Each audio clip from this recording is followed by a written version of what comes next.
Italian Wine Podcast. Chin Chin with Italian wine people. Hello, this is the Italian Wine Podcast. My guest today is Angelo Peretti. Angelo has had and is having a very interesting career. He is a banker, a strategist who loves wine, and he writes about wine, and who advises people who make wine how to improve their sales. I hope people don't think that I deal about banking while I drink. Okay. It could be a problem. Could be, especially if you've got a loan and you make a couple of mistakes with the zeros and the decimal points. Yeah, it could of course. So, where in Italy are you from? Oh, I'm from Lake Garda. Lake Garda, okay. Lake Garda is in northern Italy, between Milan and Venice. Between Milan and Venice, it's my area.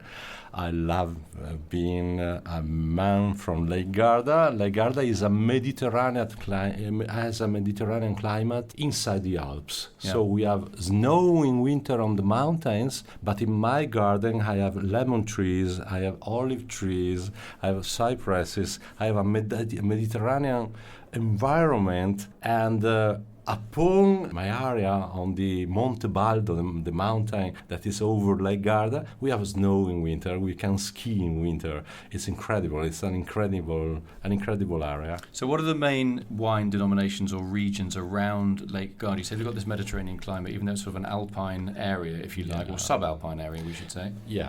So what are the main denominations around there? The main denominations are for the whites, Lugana and Custoza, for the rosé, Chiaretto di Bardolino, and for the reds, Chiaretto di Bardolino and Valtenesi Chiaretto. It's a smaller appellation. And for the reds, Valtenesi and Bardolino. Let's go to the, probably, they're all well-known denominations, but you've had a particular interest in developing the rosé or light pink style, Chiaretto style of Bardolino. So just tell me how you got involved in that and what suggestions you made and what effect they have, and don't be modest. Wow, it's very difficult to explain it because I'm involved in it. My father and my mother were born in Bardolino, so my roots are in Bardolino, and in 2008 Bardolino wine producers that were struggling against a big crisis of their appellation asked me to try to save them. I made market research in order to understand how to move forward from the crisis, and I discovered that the key could have been Chiaretto. Which is, for anybody that doesn't know what Chiaretto is. Chiaretto is the rosé, the name of the rosé at Lake Garda. It's an historical rosé. The first document dealing with Chiaretto at Lake Garda dates back to 1806. I understood that Chiaretto could be the goal. It could be very interesting because people were interested in drinking a rosé coming from the north, and they could pay something more than the reds for that rosé. So you think that was a way of adding value? Yeah, for producers, for vine growers, especially for vine growers. But at that time, in 2008, Chiaretto was not a good wine. It was dark in color. People used to darken it by adding substance Lambrusco, Ancelotta, because it was too much clear, and the tradition of the territory couldn't understand that clear color is the real essence of Chiaretto. Chiaretto in Italian means comes from chiaro. Chiaro is clear. And in the origin, Chiaretto was clear, but during the 50s and the 60s and the 70s, they made it darker. And it was horrible because when in September it collapsed, it oxidated. So you're saying these wines were dark in colour, but they didn't age at all in bottle? Yeah, in bottle. And I try to make them understand that the real colour of the Corvina Veronese, which is one of the main grapes, the main grape of the area, the same grape of Valpolicella. In Valpolicella, they used to dry the Corvina Veronese in order to make Amarone. At Lake Garda, we use fresh grapes, fresh Corvina Veronese. So freshly picked grapes, not dried or... Yeah, not dried. And the Corvina has a very low color. It's very clear in color. And I try to make people understand that the real color of the Corvina at Lake Garda is very, very clear.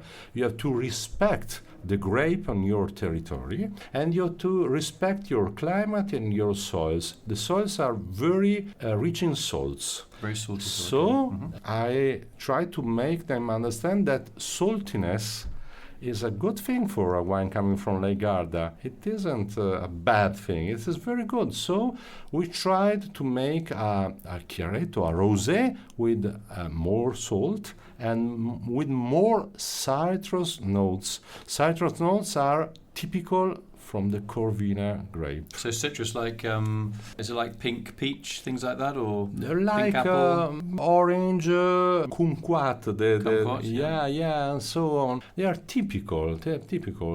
But when making a red, you lose these citrus notes. So when you make it, so what you're saying is, with a light bit of skin contact between the juice and the skin, you get a little bit of color, which is great for the Chiaretto. Yeah, you miss the red berries, but you preserve the citrus notes. Okay, I got it. So instead of making it like a rosé that tastes like a red wine, you're making a rosé that tastes like a rosé. Yeah. Or We or have a to Corvina make a rosé. rosé tasting like a rosé. As a rosé is not a light red. It's a rosé. So what is the technical? When you pick the grapes, and I'm a traditional producer, and I'm like, who's this guy Angelo? He doesn't know what he's talking about. He's a banker. He's not a farmer. Even though he's from the region, he really doesn't know what he's talking about. I know what I'm doing in my winery. And then you come along and tell me, actually, Monty, I want you to change this. What are you changing? Are you changing the date of picking, or how the wine is pressed, or how much It skin changed contact? a lot. It changed the date of picking because we have to harvest earlier than for the reds, of course, 15 days earlier. But it changed the way to grow the vines.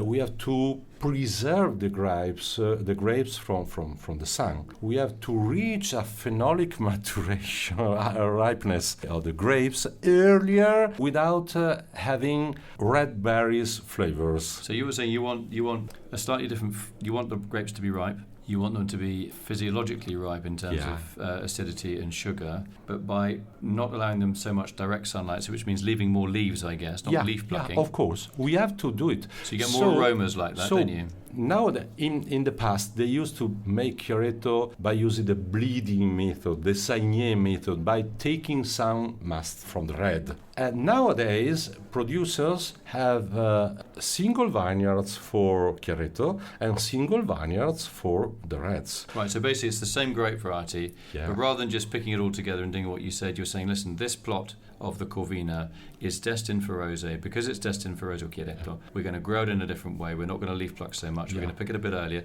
And this plot right next door, which is for the red wine, Right. completely different way of farming. Yeah, right. I mean, if you turned up, I think, hang on, this guy, you look a bit hippie, you got a beard and all the rest, so pretty kind of cool. But at the end of the day, you're a banker, right? And you are not a farmer, and you are telling me how to farm my grapes. What kind of reaction did you get? It's not easy, but I am a wine rider too, and people didn't know me as a banker, but they knew me as a wine rider. So they believed in me because my family came from Bardolino, comes from Bardolino, and I was a wine rider. So they didn't believe in me as a banker, as a banking strategist. They believed in me as a wine rider. I'm Dr. Jekyll and Mr. Hyde. It was a very challenging experience, but I'm very happy for it because when I started with this project in 2008, they produced about 4 million bottles of Chiaretto. Nowadays, we are producing 10 million bottles per year of Chiaretto, and prices increased by 30%. In 2008, Chiaretto, the markets were only northern Italy and southern Germany. Nowadays, new markets are opening for Chiaretto, the United States, Canada, Scandinavia. Our third market nowadays is France. We are selling rosé to the French. We are selling ice creams to to the Northern Pole. What market research did you do on the exact shade of colour regarding certain demographics, say female buyers? Oh, the research told us that the main drinkers of rosé or Chiaretto were women, but nowadays I think that they are half and half men and half women. And in the past, Chiaretto was a seasonal wine. They used to drink it in spring and summer. Nowadays, we sell Chiaretto all year long. Last year, November was one of the best months for Chiaretto. We sold the same volumes of Chiaretto in November and in March. It's incredible. People now in Italy drink Chiaretto, drink rosé, but drink Chiaretto. It's very strange. All over in the world, rosé consumers are increasing. In Italy, they are decreasing. Italy is a very strange country. We are black or white. We are with Bartoli or with Coppi. They were champions of the bikes in the past. We are the Beatles or the Rolling Stones. We are Inter or Milan. We are white or reds in the wine sector. The Italians don't have a culture of the rosé. On Saturday, the Bardolino Chiaretto Consortium signed an agreement with other 4 consortiums dealing with traditional Italian rosé coming from indigenous grapes, Valtenesi, Chiaretto, Cerasolo d'Abruzzo, Salice Salentino and Casteldemonte in Apulia, and we decided to join our forces in order to explain the culture of the traditional indigenous Italian rosé to the Italians and abroad, and we are starting with a common project in order to explain this culture, this typical Italian culture that is decreasing. It's dramatically decreasing. The only Italian rosé that are increasing are the Chiarettos, the Bardolino Chiaretto and the Valtenesi Chiaretto. So this really pale pink rosé Very style. pale pink, but why would you want to help your competitors? I know it's fantastic that you,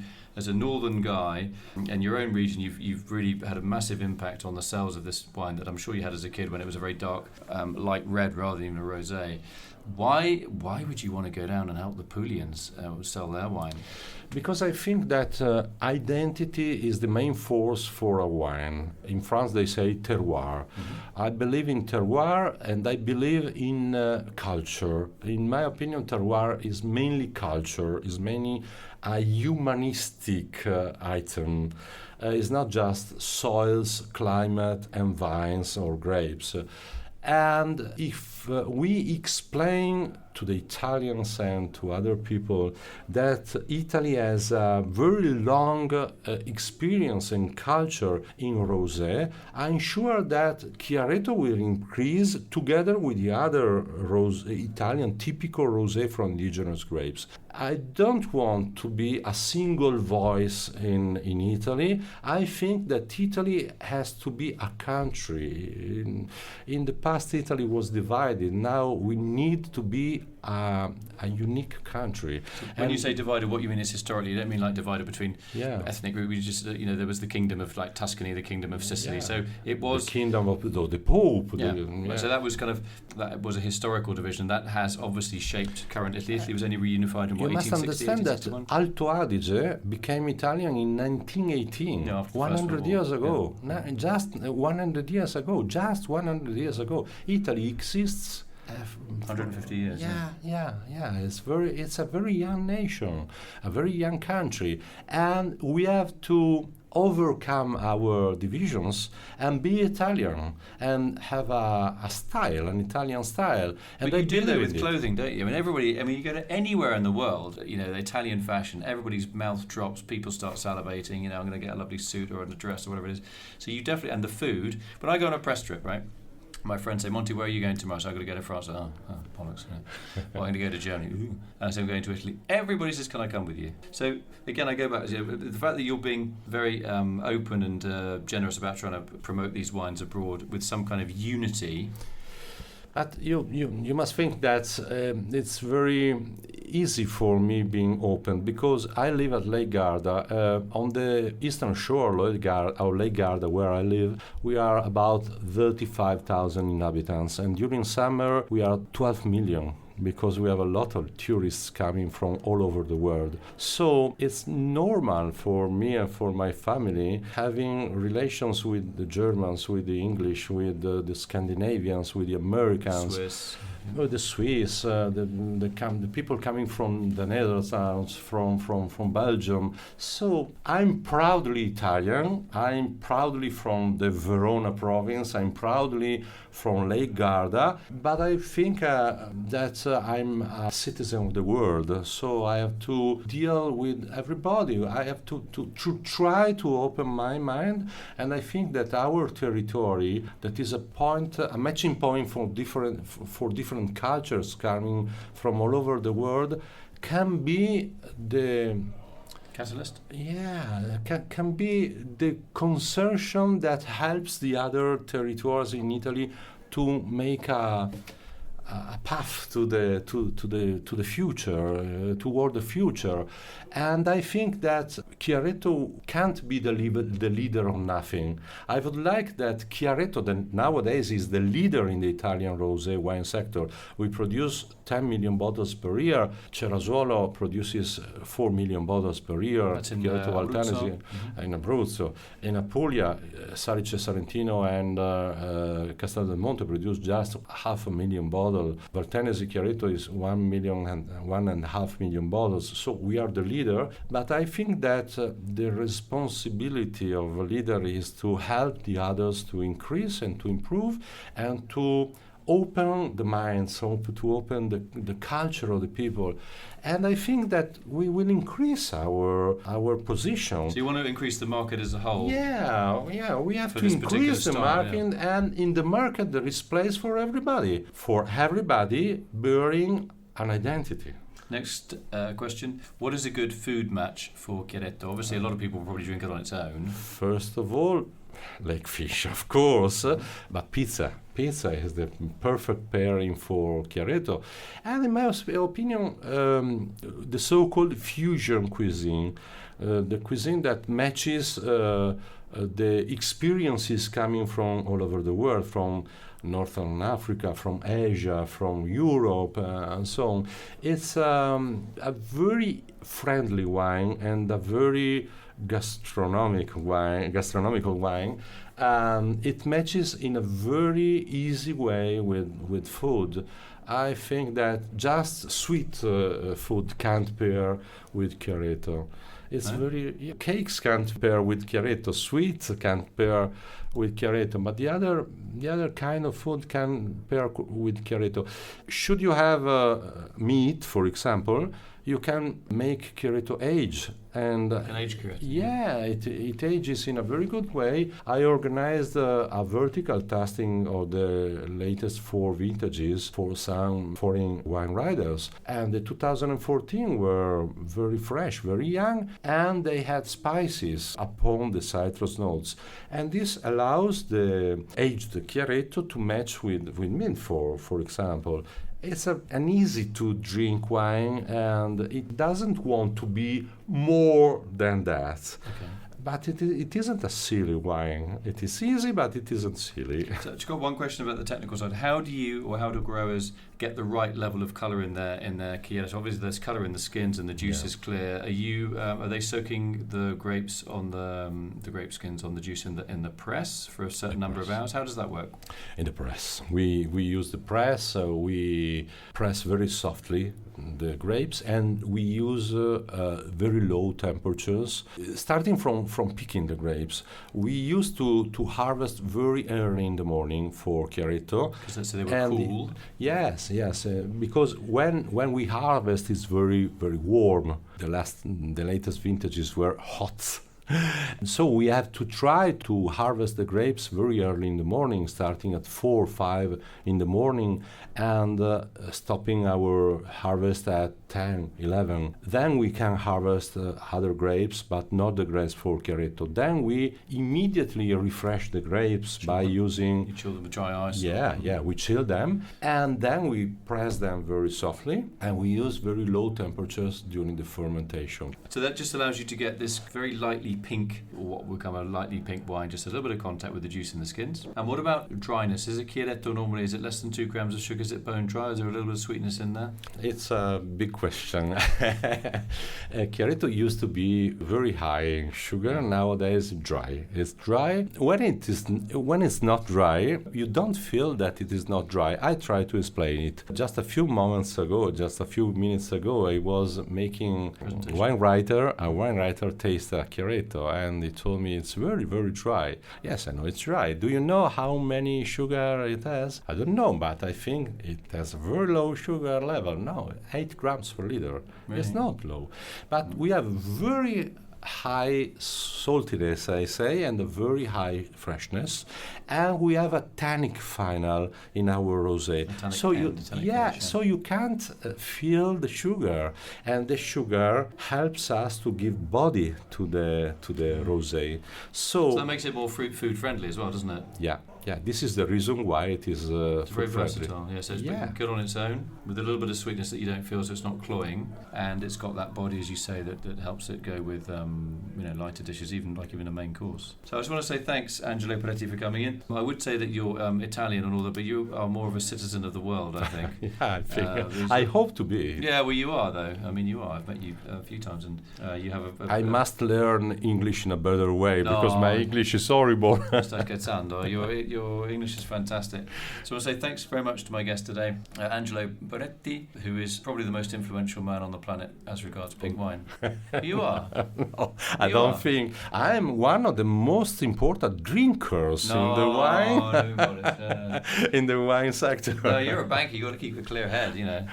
I try to join economy and that's often what we miss, isn't it, in the wine trade? It's like hard numbers, business side of it, and then the product concept changing. Very traditionalist wine growers who are not stuck in their ways, but they just have one way of doing things. And then you come along as a banker, a very smart guy with a nice waistcoat, and say, "Hey guys, you could change this." I'm like, "Who the hell is this guy?" Thank you. You But you had an enormous success, and the fact that you're sharing that success with other regions in Italy makes you even more special than you are. Thank you. Thanks. Thank you. Follow Italian Wine Podcast on Facebook and Instagram.